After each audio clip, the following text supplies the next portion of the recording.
Oliver Wendell Holmes says that man is an omnibus in which his ancestors ride.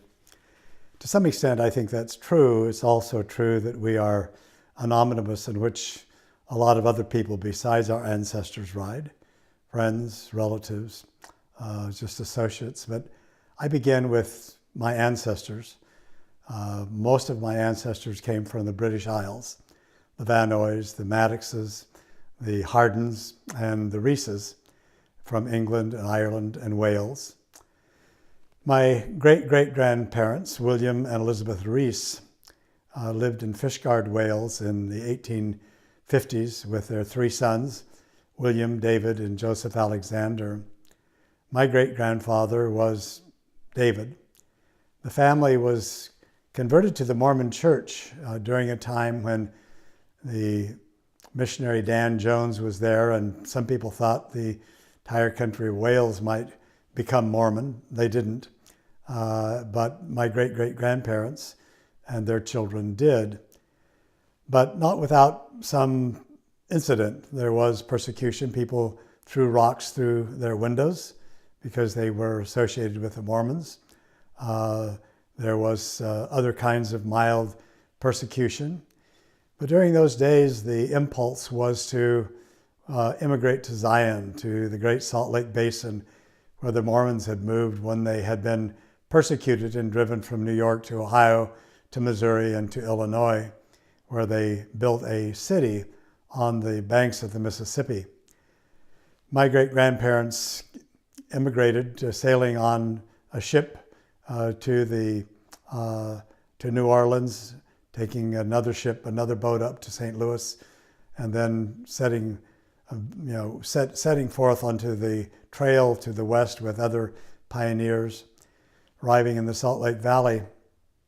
It turned out that my great-great-grandfather, who had been a merchant, a very successful merchant in Fishguard, Wales, found digging and plowing and cutting wood much more difficult than he had imagined.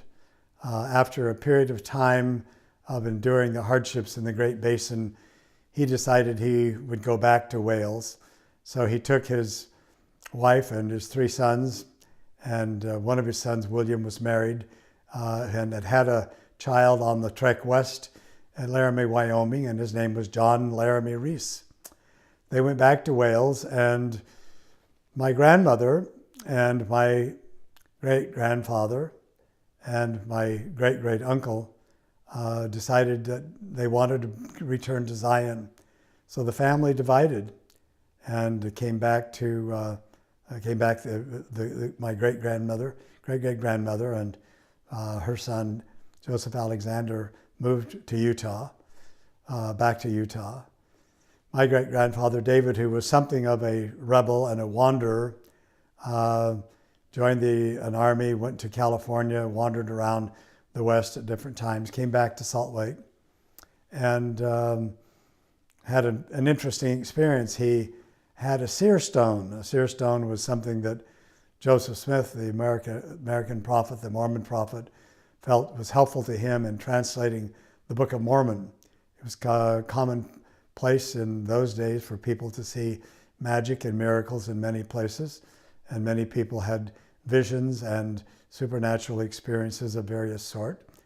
And the Mormon experience began with Joseph Smith having a vision of what he spoke of as the Father and the Son. And out of that vision really sprang this new American religion.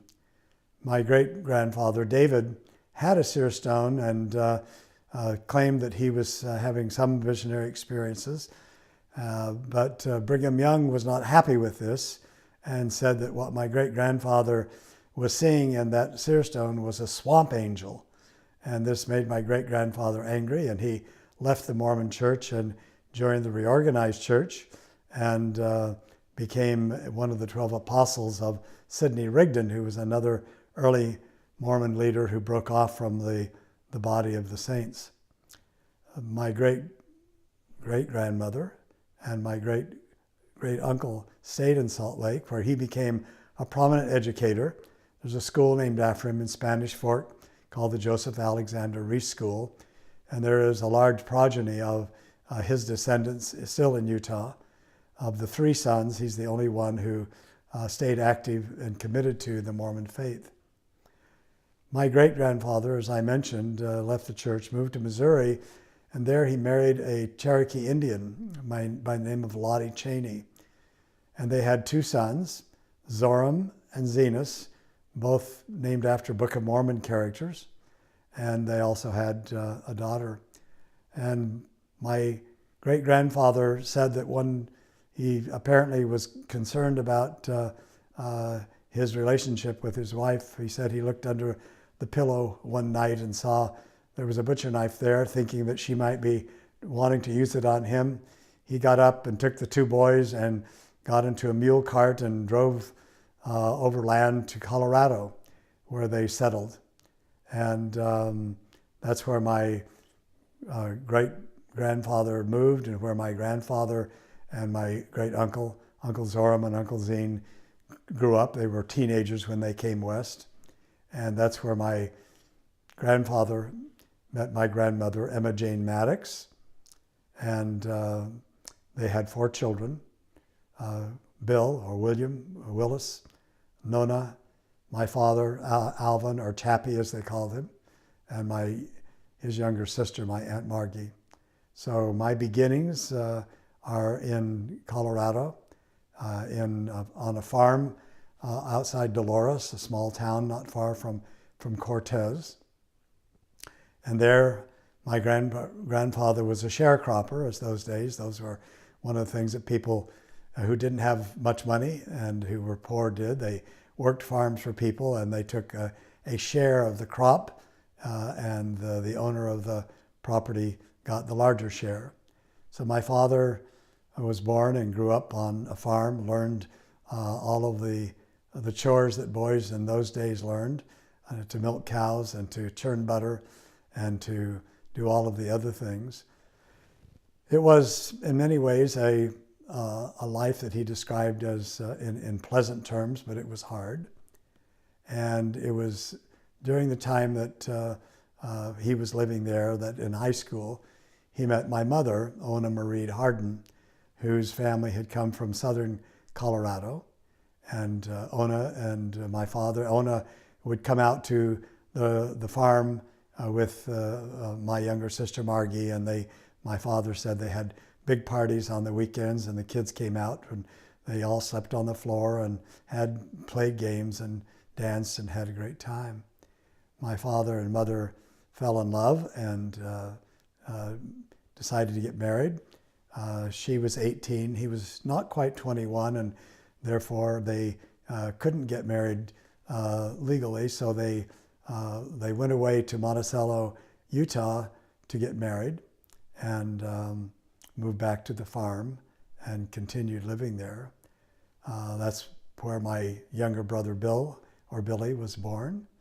And then my father, it was at the height of the Depression, and things were extremely difficult.